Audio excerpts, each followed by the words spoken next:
Welcome to this ministry video from Muswell Hill Baptist Church. It's the beginning of 2023 and we have a new motto text for a new year.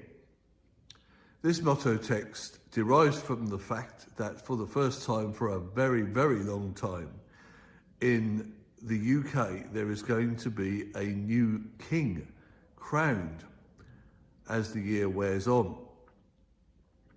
And we have this text from Acts chapter 17, verse 7.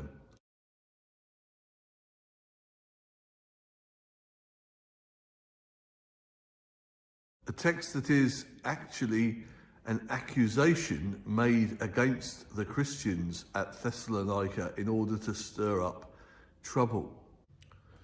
They rushed to Jason's house in search of Paul and Silas in order to bring them out to the crowd.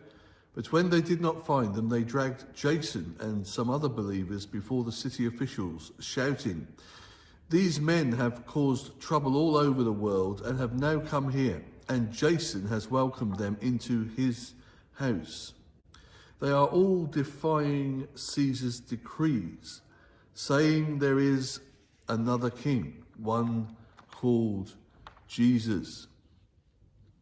When they heard this, the crowd and city officials were thrown into turmoil. Thessalonica sits as an important city in the Roman Empire at that time. And when the apostles, who we remember were Jews, came along to tell the Jews in the synagogue about their Messiah, some believed and some didn't. And there was this tremendous conflict which spilled over into the life of the small city.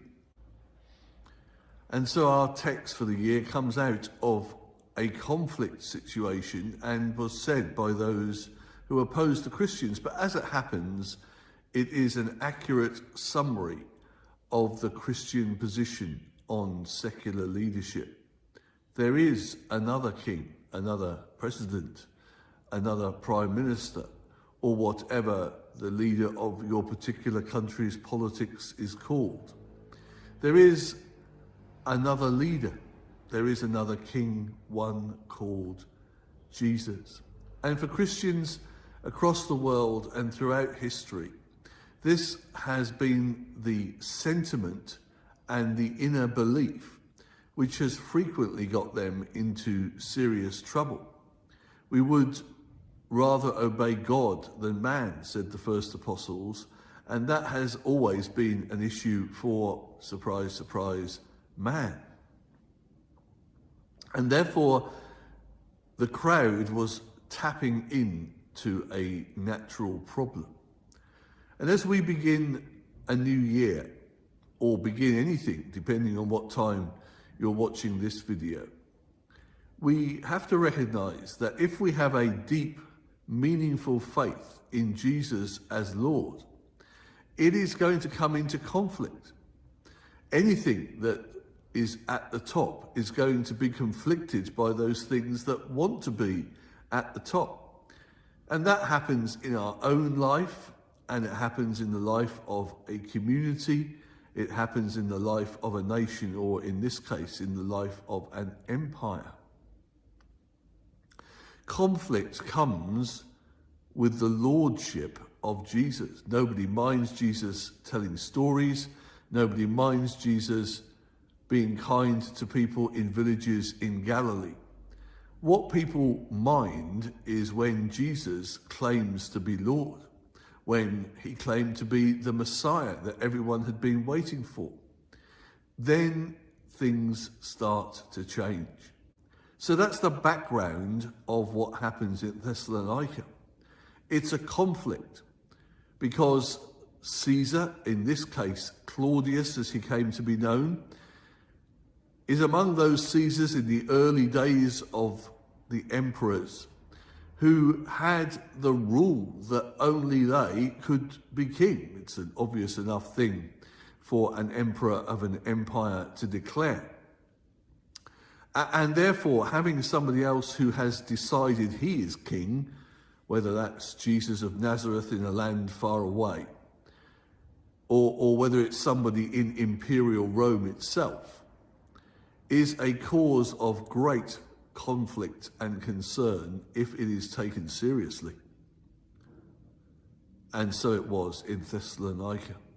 Is this city going to be a good part of the Roman Empire, or is it going to be a place that is full of trouble and therefore attracts all that does to a city in terms of its reputation and so forth? This would not have come as a great surprise, however, to Paul and Silas. They have just travelled in from Philippi, where they had been in prison. And so the conflict is stirred up. Here are people who are preaching another Lord, another Emperor, another King, one called Jesus. Our motto text, though, gives us a chance to do something which we would not normally probably do in sermons very much, and that is to explore a direct comparison between the other kings and Jesus. And in this case, therefore, the Emperor Claudius. So given this accusation was made, and Jesus is another king, in what ways is he another king compared to that particular Caesar? We could choose other ones, but it's Claudius for this particular time in the book of Acts. Claudius was not the worst emperor that Rome had, even from the point of view of Christians. He was just about to arrive in the form of Nero, who would be Claudius's successor. The first thing we're going to do is compare Claudius in regard to, where I'm recording this video, Muswell Hill. On a hill north of the River Thames, which would have been full of woods at the time of Claudius and the Apostle Paul, and not a place that people would live. And yet, not so many miles away, just 3, 4, 5 miles away, you would find yourself in Londinium, down in the marshes by a river crossing, was a Roman city. It was a Romanized city, but the country in which it was found was not Roman. Julius Caesar had come across the Channel some years before, but the reality of the various parts of what today we call England, but was not England then, were that some of them were more subject to Rome than others, and in a sense all of them were in a distant, what you would call client relationship. They provided taxes and produce. They were kind of under Rome without ever really being part of the Roman Empire. That changed with Claudius. Claudius was the emperor who properly invaded the southern part of Britain and eventually took over Camalodunum, today Colchester, the capital city of this part of the world. And his conquering of most of England was one of his great accomplishments. And it was in his reign, therefore, that this part of the world became a Roman province, true and proper. It was a great victory, and there was 16 days in which Claudius came to Britannia and enjoyed his new province. He crossed the River Thames. He probably saw Muswell Hill in the distance, if it was a clear day, and he made his way north to Camalodunum. So 16 days he spent in what was now a province of his empire, which had never been before. He was a victor, a triumph. And if someone were to imagine YouTube and imagine a building on that hill in the area of Londinium, and imagine we are 2,000 years on, and imagine that Claudius is being mentioned, all of which is true,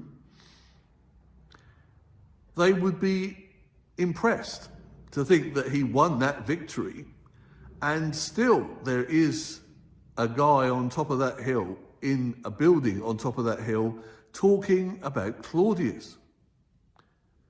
But what they would find it hard to believe is that Claudius, who is pretty well unknown in Muswell Hill and has no buildings that are dedicated to him, is being talked about in the context of Jesus of Nazareth, who has several buildings in Muswell Hill dedicated to him and is talked about every day of the week in some way or another in one of those buildings. There is another king, one called Jesus. Claudius won this land, but Jesus has really won the hearts of people in this land over generations upon generations. And that is Jesus. He is another king. He is a far greater, far more wonderful king, even though his symbol is a cross on which he died. We might compare Claudius and Jesus of Nazareth just on account of books. Perhaps apart from winning a few provinces, particularly Britain, the thing for which Claudius is the most famous is his book writing. And he wrote endless books. The strange thing is, none of them are found anywhere. What was in them is only recorded by others.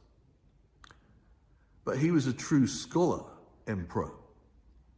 He wrote about previous emperors. He wrote about the way the empire came. He loved dice games, so he wrote about dice games. Jesus didn't write a book. In fact, Jesus didn't really write anything that we know about at all. He healed the sick. He raised the dead. He cast out demons. He made things with wood. He died on something made with wood. He rose from the dead. He ascended into heaven. He sits at the Father's right hand. He is to be the judge of all the earth. But he didn't write any books.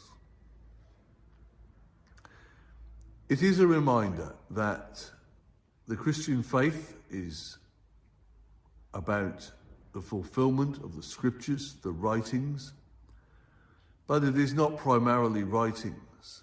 It is primarily him, Jesus. It's a person. And Claudius, for all his writing, could never match what Jesus did. Claudius never brought anyone back from the dead, least of all himself, which was the most wonderful thing about Jesus of all, that he was able to lay down his life and take it up again, to use his words. And so it is that Claudius's claim to fame in his day sinks into the mists of history, whereas the works of Jesus continue in his church and continue testified to by generations of believers. And thirdly and lastly, we might think of succession. After Claudius, well, he died a violent death at the hands of his latest wife, who poisoned him. She had a son that she wanted and others wanted to take over, who became known as Nero. Nero later killed his mother. The top of Roman elite society was not a place in which you lived for very long.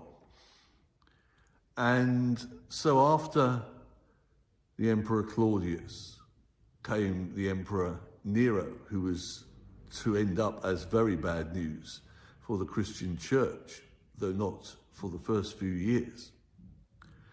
You see, you couldn't rely on this powerful emperor staying powerful at all. And you couldn't trust what was going to come next. But as we set out into 2023, to use words written in the book of Hebrews, Jesus Christ is the same yesterday, today, and forever. In this same building in 1923, a preacher could have said that text and it would have been true then. But even on the hill, when Claudius invaded Britannia, there may have been no Christians on the hill then. But were there to be one, they could have said the same then. Jesus Christ is the same yesterday, today, and forever. The most powerful people in this world come and go. They shape history. We write books about some of them, but they come and they go. But Jesus is another king. He is the King who is forever, crucified, ascended, and one day returning as visible and evident King of all.